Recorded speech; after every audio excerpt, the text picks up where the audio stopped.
नमस्कार, मैं हूं ऋतु शर्मा और आप देख रहे हैं EN टीवी।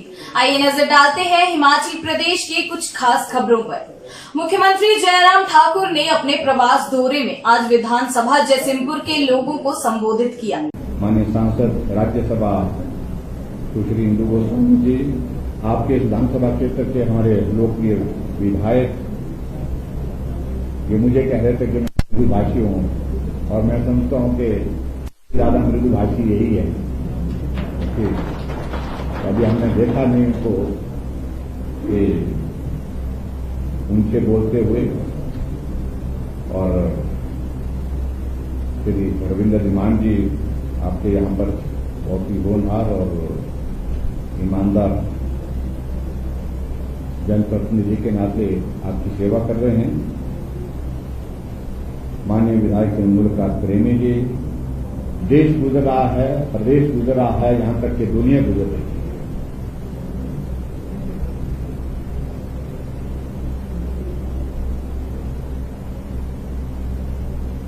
उस हालात में ये करना बहुत लाजमी है कि हम परहेज करें, सावधानियां बरतें। लगभग 4 महीने के बाद शिमला से बाहर निकलना था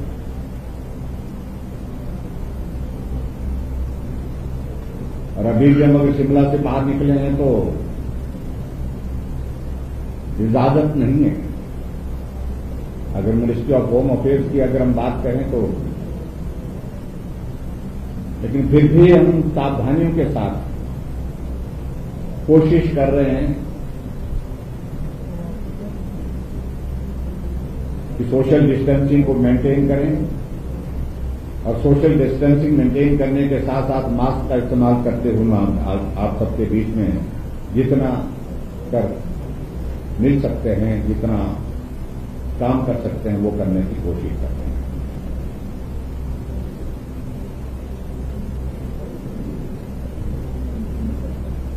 लगभग 4 महीने के बाद सीधा धर्मशाला आना हुआ। इस बीच में कहीं जाना नहीं हो पाया। कांगड़ा हमारे प्रदेश का बड़ा जिला है और इस बड़े जिले का हमेशा सरकार बनाने में बड़ा योगदान होता है और इसलिए यहां आने के पश्चात जहां पर कामकाज ठीक तरह से चले, उसमें गति पकड़े, उस दृष्टि से रिव्यू करने के लिए अधिकारियों के साथ और जनप्रतिनिधियों के साथ बैठ करके बात करने के लिए मैं धर्मशाला आया। लेकिन सब साथियों का आग्रह इस बात को लेकर के कि नहीं, जो उद्घाटन, कुछ शिलान्यास, ऐसी चीजें हैं वो भी साथ में करनी चाहिए। पिछले दिनों से कई दिनों से हम उद्घाटन और शिलान्यास वर्चुअली कर रहे हैं। एक्चुअली नहीं, वर्चुअली। या वर्चुअली का मतलब टेक्नोलॉजी के माध्यम से हम शिमला बैठ करके और आप यहां बैठ करके उसको टेक्नोलॉजी के माध्यम से वर्चुअली बोल रहे हैं। और ये पहला कार्यक्रम हो रहे हैं जहां मैं सार्वजनिक रूप से लोगों के बीच में जाकर के जो योजनाएं आपके इस क्षेत्र के लिए बन करके तैयार हुई हैं उनका उद्घाटन कर रहा हूं और उसके साथ जिन योजनाओं को आपके लिए, आपकी सेवा में आने वाले समय में प्रस्तुत करना है, उनका शिलान्यास करते हैं। कोरोना वायरस के संक्रमण को रोकने के लिए लॉकडाउन के बीच काम कर रहे कोरोना योद्धा जैसे स्वास्थ्य कर्मी, पुलिस कर्मी, डाक विभाग, मीडिया और अन्य को क्राइम इन्वेस्टिगेशन एजेंसी, सामाजिक संस्था ने प्रोत्साहन देने के लिए प्रशस्ति पत्र देकर सम्मानित किया। वर्तमान में पूरा देश कोरोना जैसी महामारी से लड़ रहा है। इस आपातकालीन समय में देश के डॉक्टर, पुलिसकर्मी, मीडिया और अन्य कई अधिकारियों ने दिन रात अपनी जान जोखिम में डालकर इस स्थिति से निपटने के लिए अपना अहम योगदान दिया है। कोरोना वायरस के संक्रमण को रोकने के लिए लॉकडाउन के बीच स्वास्थ्य कर्मी, पुलिसकर्मी, डाक विभाग और अन्य लगातार अपनी जिम्मेदारियां निभा रहे थे। असल में यही सच्चे योद्धा हैं। उनके योगदान को कभी भुलाया नहीं जा सकता। हम सभी को एकजुटता का परिचय देकर इस महामारी रूपी, दानव रूपी कोरोना का अंत कर सकते हैं। इसके चलते क्राइम इन्वेस्टिगेशन एजेंसी सामाजिक संस्था पूरे भारत में इन कोरोना वॉरियर्स को प्रशस्ति पत्र देकर सम्मानित कर रही है, जिसके चलते करसोग में टीसी बरागटा के नेतृत्व में इनकी टीम द्वारा पुलिस थाना करसोग, पुलिस थाना सुन्नी और करसोग शिमला सीमा पर तैनात पुलिस कर्मियों को प्रशस्ति पत्र देकर सम्मानित किया गया। इससे पहले पुलिस चौकी पांगना, स्वास्थ्य केंद्र चुराग, पोस्ट ऑफिस चुराग, पांगना, बखरोट आदि स्थानों में सेवाएं दे रहे कर्मचारियों को प्रशस्ति पत्र देकर सम्मानित कर चुके हैं। प्रभागीय निदेशक टीसी बरागटा ने बताया कि क्राइम इन्वेस्टिगेशन एजेंसी पूरे भारत में पुलिस का सहयोग करके कई तरह के अपराधों को रोकने के लिए अपना योगदान देती है, जिसके चलते इस महामारी में अपनी बेहतर सेवाएं देने हेतु इन अधिकारियों के प्रोत्साहन के लिए इन्हें प्रशस्ति पत्र दिए गए हैं। क्राइम इन्वेस्टिगेशन एजेंसी पिछले कई सालों से पूरे देश भर में काम कर रही है और हमारा मकसद जितने भी अपराध हो रहे हैं उसको रोकना है और इसमें हम पिछले कई सालों से काम कर रहे हैं, जिसके परिणाम भी आ रहे हैं। आज हमारे देश का जो युवा है वो नशे की चपेट में पूरी तरह से आ चुका है और नशे की जितनी भी कारोबार है उसमें दिन प्रतिदिन वृद्धि हो रही है, जो कि हम सब के लिए एक चिंता का विषय है। ऐसे में इस तरह का कार्य करता हुआ यदि कोई व्यक्ति पकड़ा गया उसमें सज़ा का प्रावधान तो है ही है, साथ में इसमें कोई राजनीति नहीं होनी चाहिए। अभी देश एक बहुत बड़ी महामारी से जूझ रहा है, इसे बाहर आने के लिए हमें गवर्नमेंट की गाइडलाइन का पालन करना चाहिए ताकि हम इस महामारी से जल्दी बाहर आ सकें। इसके साथ ही साथ crime investigation agency corona warrior को एप्रिसिएशन लेटर प्रोवाइड कर रही है, जिसमें कि पुलिस का बहुत बड़ा योगदान रहा है। अभी लॉकडाउन के चलते जब सभी लोग घर में थे तो पुलिस प्रशासन अपनी लगातार डेडिकेशन के साथ ड्यूटी निभा रहे थे। तो क्राइम इन्वेस्टिगेशन एजेंसी पूरे इंडिया के अंदर कोरोना वॉरियर को एप्रिसिएशन लेटर प्रोवाइड कर रही है और इस तरह के सराहनीय कार्य करने के लिए क्राइम इन्वेस्टिगेशन एजेंसी आगे भी इस तरह की एक्टिविटी करती रहेगी। और साथ ही साथ हमारा जो मकसद है भ्रष्टाचार मुक्त भारत, इसमें हमारा सहयोग करे, पुलिस का सहयोग करे और साथ ही साथ जितनी भी इस तरह की एजेंसियाँ हैं उनका सहयोग करे। धन्यवाद। ENTV के लिए करसोग से मोहन शर्मा की रिपोर्ट। शिव शक्ति सेवा सदन नगरी ने वॉल पेंटिंग करके कोरोना वॉरियर्स को सम्मानित किया। उन्होंने वॉल पेंटिंग के माध्यम से लोगों को कोरोना के प्रति जागरूकता और सामाजिक संदेश दिया। शिव शक्ति सेवा सदन नगरी द्वारा लाहला चौक नगरी में वॉल पेंटिंग बनवाई गई। पेंटिंग में कोरोना वॉरियर्स को सपोर्ट किया गया, साथ ही कोरोना के प्रति जागरूकता और सामाजिक संदेश दिया गया है। शिव शक्ति सेवा सदन नगरी के सलाहकार नंदन गौतम ने बताया कि संस्था समाज हित के लिए काम करती है। शिव शक्ति सेवा सदन नगरी की स्थापना 12 मार्च 2017 को हुई थी। इस संस्था की स्थापना किसी भी प्रकार के स्वार्थ के लिए नहीं की गई है। इस संस्था का पंजीकरण हिमाचल प्रदेश सोसाइटी एक्ट 2006 के अंतर्गत हुआ है। संस्था का मुख्य उद्देश्य समाज के हितों को ध्यान में रखते हुए और आपसी सहयोग से सामाजिक कार्य को सही तरीके से करने में सहायता करना है और समाज में सामाजिक जागरूकता फैलाना, सामाजिक समस्याओं के समाधान, सामाजिक मुद्दों आदि पर काम करना है। नंदन गौतम ने संस्था के वरिष्ठ अधिकारियों और सदस्यों का तहे दिल से धन्यवाद किया। आगे भी संस्था यूं ही समाज हित के लिए काम करती रहेगी। Bureau report ENTV। खबरों का सिलसिला यूं ही चलता रहेगा। फिलहाल वक्त होता है एक छोटी सी कमर्शियल ब्रेक का।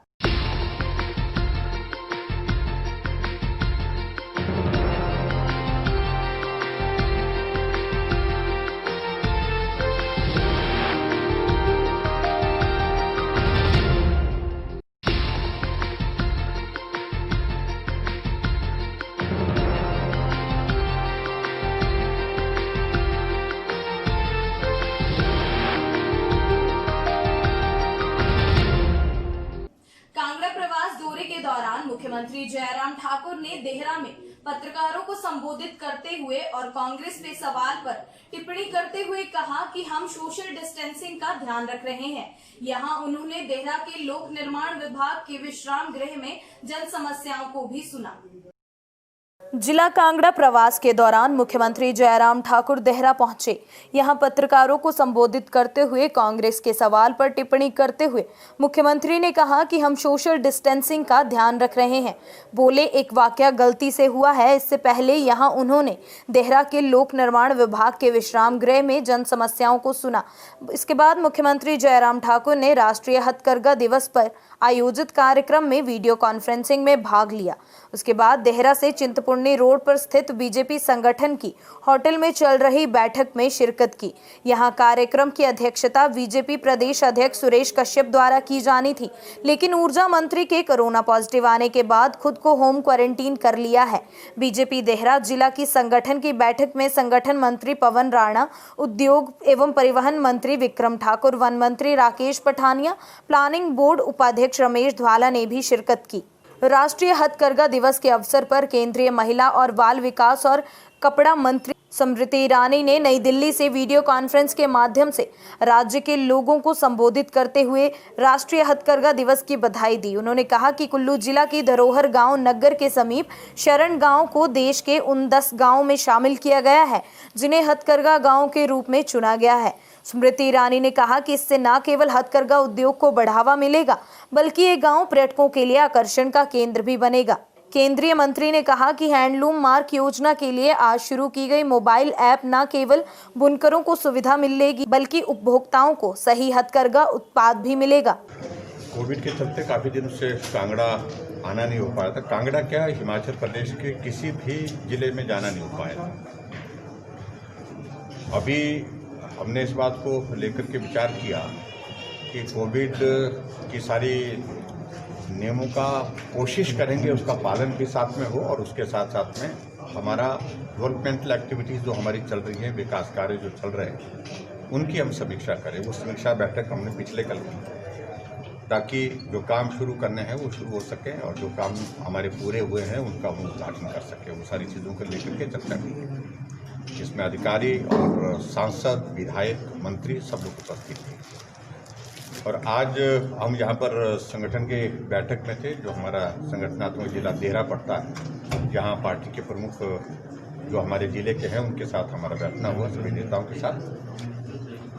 और केंद्र सरकार के और प्रदेश सरकार की योजनाओं को ज़मीनी स्तर पर पहुंचाने के लिए, उसके लिए और उसके साथ साथ में 2022 के लिए संगठन को मजबूत करके तैयारी करना, इन सारे तमाम पहलू पर बात की। हथकरघा भी आपने आज हमारे लिए खुशी की बात है कि हिमाचल प्रदेश में मनाली का हमारा एक गांव, वो शरण गांव जो है मनाली जिला का, उसकी शोकेसिंग हुई। बहुत पुराना गांव है और लगभग वहाँ पर मकान 200 साल, 500 साल, 300 साल पुराने मकान हैं, पुरानी शैली में बने हैं। और उस गांव के अधिकांश लोग जो है वो हथकरघा और सारी ये जो हैंडलूम, हैंडीक्राफ्ट की एक्टिविटीज़ में जो है वो पार्टिसिपेट करते हैं। टोपी बनाते हैं, शॉल बनाते हैं, मफलर बनाते हैं। तो राष्ट्रीय स्तर पर एक बहुत बड़ा आज जो हथकरघा दिवस आज मनाया जाता है, उस पर जो है शोकेसिंग करके उसके लिए हमको एक बड़ा सम्मान मिला है। उसके लिए मैं स्मृति ईरानी जी को धन्यवाद करता हूँ। ENTV के लिए ज्वालामुखी से सतीश कुमार की रिपोर्ट। केरल के कोझिकोड एयरपोर्ट पर एक भयानक विमान हादसा हुआ है। विमान लैंडिंग करने के दौरान फिसल गया और गहरी खाई में जा गिरा। हादसे में 18 लोगों की मौत हुई है और 123 लोग घायल हुए हैं। वहीं 15 लोग गंभीर रूप से घायल हैं। केरल के कोझिकोड में कोरिपुर एयरपोर्ट पर एयर इंडिया एक्सप्रेस का एक विमान लैंडिंग करने के दौरान फिसल गया और खाई में गिर गया। दुबई से आ रहे इस विमान में पायलट और क्रू मेंबर समेत 190 यात्री सवार थे। विमान में सवार यात्रियों में 128 पुरुष, 46 महिलाएं और 10 बच्चे थे। हादसे में 18 की मौत हुई है और 123 लोग घायल हुए हैं। वहीं 15 लोग गंभीर रूप से घायल हैं।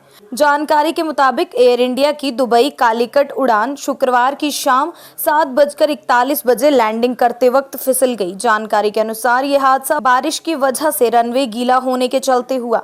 नागरिक उड्डयन महानिदेशालय ने मामले की विस्तृत जांच का आदेश दिया है। Bureau report ENTV। बाहगांव में संस्कार संस्था ने पौधारोपण और संरक्षण किया। संस्था ने पिछले वर्ष रोपे गए पौधों को टी गार्ड भी लगाए। घुमारवीं की अग्रणी समाज सेवी संस्था संस्कार सोसाइटी द्वारा गाहर पंचायत के बाह गांव में पौधारोपण किया गया। संस्था द्वारा पिछले वर्ष भी बाह में पौधारोपण किया गया था। पिछले वर्ष लगाए गए पौधों का संरक्षण भी किया गया और आवारा पशुओं से पौधों को बचाने के लिए ट्री गार्ड भी लगाए गए। संस्था के अध्यक्ष अमृतलाल कतना ने बताया कि कोविड-19 के कारण इस बार सभी सदस्यों ने निर्णय लिया था कि संस्था द्वारा पिछले वर्ष जिन जिन स्थानों पर पौधारोपण किया गया था वहां पर संस्था के कुछ लोग और स्थानीय लोग नए पौधे लगाने के साथ साथ पुराने लगाए गए पौधों का भी संरक्षण करेगी। मेहर चंद और संस्था के अनिल धर्माणी, पुष्पराज, संदीप धर्माणी, तिलक राज, सुनील दत्त शर्मा, प्रवीण शर्मा, हेमराज आदि उपस्थित रहे। संस्कार सोसाइटी घुमारवीं की तरफ से पिछले वर्ष 2019 में यहाँ पे वृक्षारोपण किया गया था। उसकी 30% सर्वाइवल हुई। बाकी जो खाली स्थान बचा था उनमें हमने इस साल नए पौधे लगा दिए। हम संस्कार सोसाइटी के बहुत ही आभारी हैं। सारे ग्रामवासियों का बहुत बहुत यहाँ इस कार्यक्रम को करने के लिए स्वागत और धन्यवाद करते हैं। ENTV के लिए बिलासपुर से विनोद चड्डा की रिपोर्ट। समय होता है आपसे विदा लेने का। इसी तरह की ताजा तरीन खबरों की जानकारी के लिए विजिट करें हमारी वेबसाइट entvhimachal.in पर। वीडियो खबरों के लिए लाइक करें हमारा फेसबुक पेज। हमारा फेसबुक पेज है ENTV हिमाचल, आपका प्रदेश आपकी बात।